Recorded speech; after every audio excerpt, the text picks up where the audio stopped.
Today I visited a lady who had 3 children, however 2 of them were at school.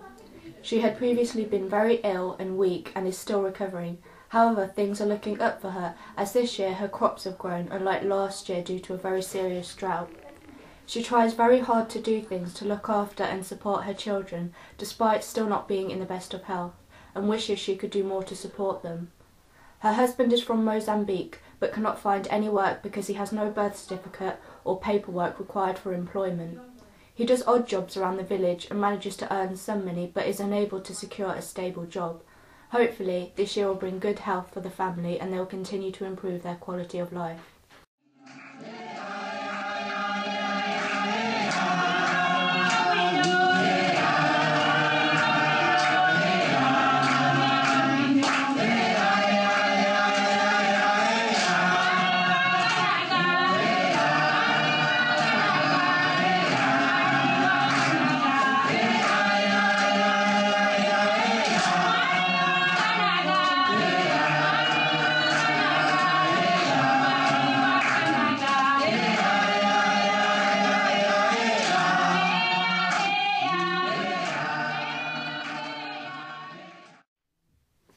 I went on a home visit to a young lady's house. When we arrived, there was a small rectangular room with a bed, a table, and lots of her belongings stacked up. It was a relatively small room, so I immediately assumed that this was her bedroom. But after digging deeper, I realised that this was the room that she shared with her sister, her grandmother, and her 2 children. Not only that, there was just one bed which they shared between the 5 of them. This was their bedroom, kitchen, and where they bathed. The woman's mother had died and the only income was from the money they received for their children. The woman found a job that she was praying to get. If she got this job, then she would have to travel hours on the bus every day to get there. I was very surprised that despite the struggles that she was facing, she continued to smile and laugh.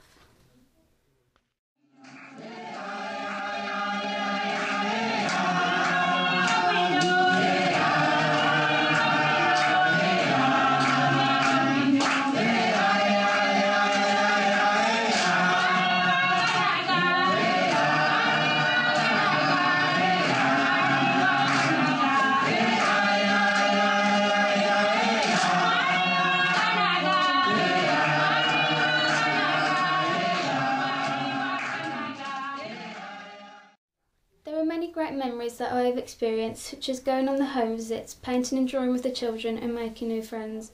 As of the home visits, I went to a young boy and his sister's house, which they share with their mother, to see how they live and then to bring them back to the care point for a meal. I found it very difficult as they were very young and we found them alone, as the mother had to leave to get their medication. Their house was 1 room and consisted of a bed, a fridge, a stand and a rail which they had their clothes on. It made me feel very guilty as I understand that I may sometimes take things for granted, whereas the children were happy with what they had. We brought them back to the church at the care point where, along with all the other children, we painted with our fingers and enjoyed each other's company. Personally, I feel it was one of the best days, as I and the rest of the team really enjoyed ourselves, but felt that saying goodbye was extremely tough.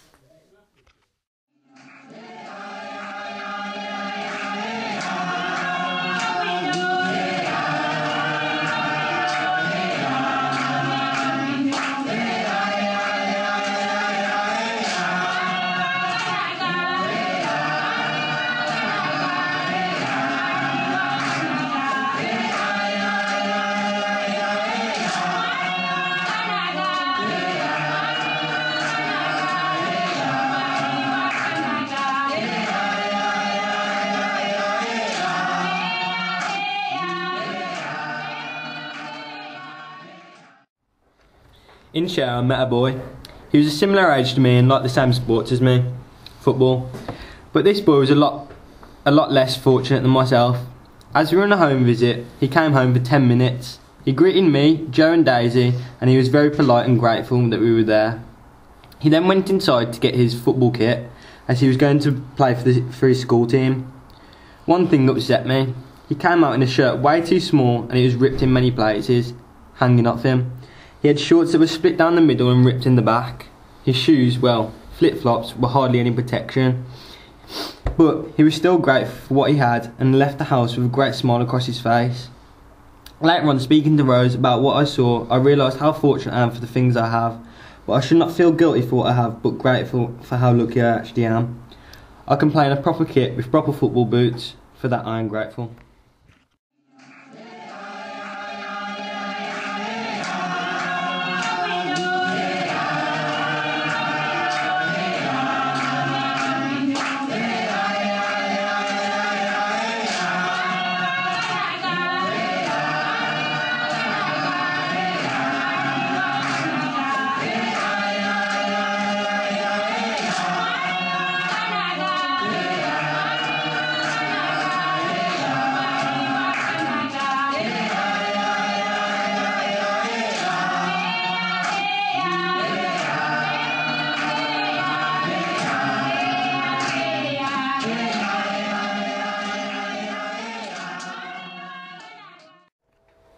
A story that touched me was at a home visit in Somerset. It was by Gogo Hope, who looks after her grandchildren. One of her grandson's mother had died, but unfortunately didn't have a death certificate, and he didn't have a birth certificate himself. This meant that he was at risk of being kicked out of school because of a recent change in the law by the government. This would mean that he wouldn't be able to get any qualifications, so no job when he grows up. His grandmother only receives £60 a month by the government for looking after her grandchildren. Because of this, she is struggling to support her family.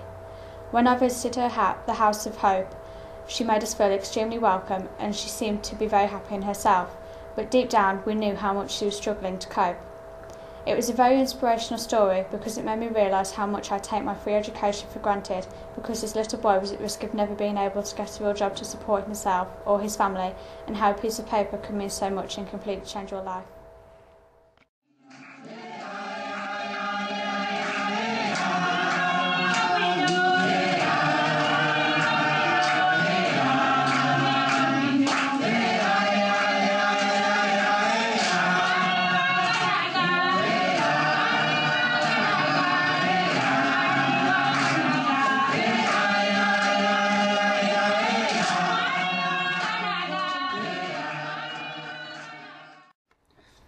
Day one was an amazing day. I felt as though I connected with loads of people.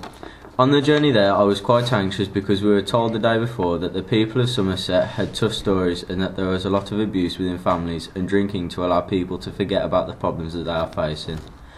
But as soon as we got there and sung some songs, I felt as though I was mentally prepared to face what was to come. When I arrived to the house that I was visiting, I noticed the conditions that the people that lived there were in. The floor was dirty, the chance of them getting robbed was high because there wasn't high enough security.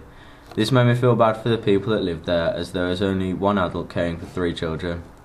We spoke to the auntie who was looking after the children before she left for work, and she said that there was food for the children to eat, but after looking we couldn't find any food. We then took the 2 kids back to the care point, as the oldest was still at school. We fed them and then they joined in with the activities that we offered to them. We then had to face leaving the children. This was the hardest part about the day, as I wanted to stay. The face of the kids was so happy as we were there, but as we left I noticed that their facial expressions had dropped. But just before I left the care point, the child that was at the home visit came up behind me and patted me on the back. I turned around and she started to hug me. This made my day and possibly made my whole trip to Africa amazing.